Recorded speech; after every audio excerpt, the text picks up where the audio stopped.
disebutkan, nanti antum bisa lihat di dalam kitab Fathul Majid Syarah Kitab Tauhid, yang dikatakan taghut kullu ma'ubida min dunillah. Itu yang pertama, setiap apa yang disembah selain Allah, itu namanya taghut.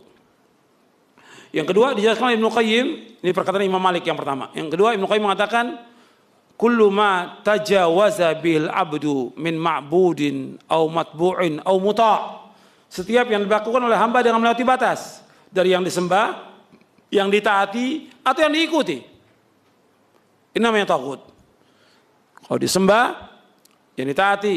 Tentunya yang disembah ini dia redho disembahnya. Kalau yang tidak redho nggak masuk taghut. Seperti orang menyembah Nabi Isa atau menyembah Nabi Muhammad, nggak bisa dikatakan Nabi Muhammad taghut, tidak. Ini maksudnya yang disembah dan dia redho. Seperti orang, ya, dia pakai sorban, murid-murid datang, cium tangannya, minum kobokannya, cium kakinya, ini taghut, karena dia senang orang nyembah dia.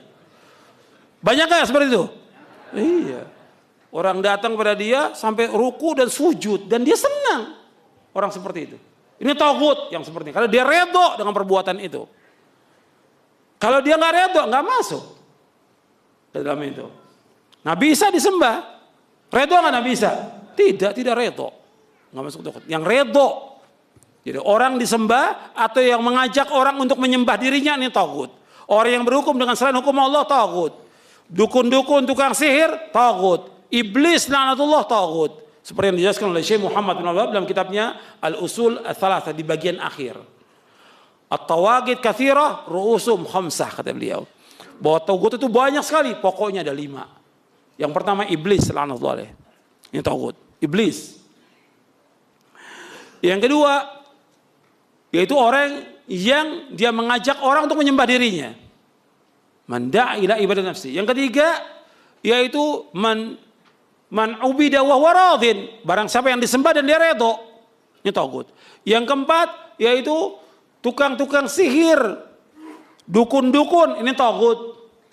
Tukang ramal, ini taghut. Yang kelima, man hakama bi ghairi ma anzalallah, orang yang berhukum dengan selain hukum Allah, ini taghut. Yang pokok yang pertama taghut itu siapa? Iblis laknatullah. Baru kemudian yang lainnya. Ini nabi-nabi dan para rasul alaihi wassalatu wassalam, seperti yang Allah sebutkan dalam surah An-Nahl, itu mereka walaqad ba'atsna fi kulli ummatin rasulan an i'budullah wajtanibut taghut. Setiap nabi, setiap umat kami utus seorang rasul. Jadi setiap umat sebelum Nabi Muhammad sallallahu alaihi wasallam itu masih ada rasulnya. Makanya rasul banyak, nabi lebih banyak lagi. Rasul ada 313 rasul alaihi wassalatu wassalam, yang terkenal 25. Adapun nabi 124.000 nabi.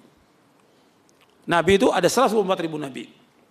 Itu disebutkan dalam riwayat Imam Ahmad, Ibnu Hibban dan yang lainnya dari sahabat Abu Dzar. Dan saya bawakan dalam buku Syarah Akidah Ahlus Sunnah wal Jamaah ketika membahas tentang iman kepada rasul-rasul. Iman kepada rasul-rasul. Ada saya sebutkan di situ riwayatnya.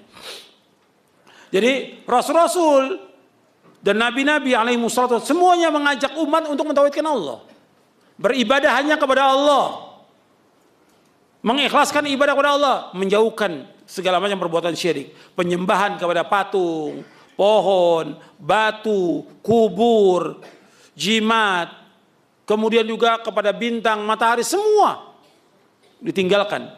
Makanya Nabi Ibrahim alaihi salatu wassalam mengatakan, innani bara'um mimma tusyrikun illa alladzi fatarani fa innahu sayahdin wa ja'ala kalimatan baqiyatan fi aqibil alam raji'un. Sesungguhnya aku berlepas diri dari apa yang kalian sembah. Yang mereka sembah selain Allah, aku berlepas diri. Kecuali zat yang menciptakan aku, yaitu Allah SWT. Karena Allah akan menunjuki aku. Dan Allah jadikan kalimat ini, kalimat la ilaha illallah, itu tetap pada anak keturunannya. Wajala kalimatan baqiyan fi aqil agar mereka kembali kepada kalimat ini. Jadi para nabi mengajak untuk mentauhidkan Allah dan melarang dari taghut. Makanya Islam kita nggak akan sempurna kecuali kita mengikhlaskan ibadah kepada Allah dan kita barok kepada semua yang disembah selain Allah. Itu perhatikan, Bu. Nggak akan sempurna tauhid kita kepada Allah kecuali kita mengikhlaskan ibadah hanya kepada Allah, menunjukkan semua bentuk ibadah kepada Allah dan berlepas diri dari semua yang disembah oleh manusia kepada selain Allah. Wajib itu.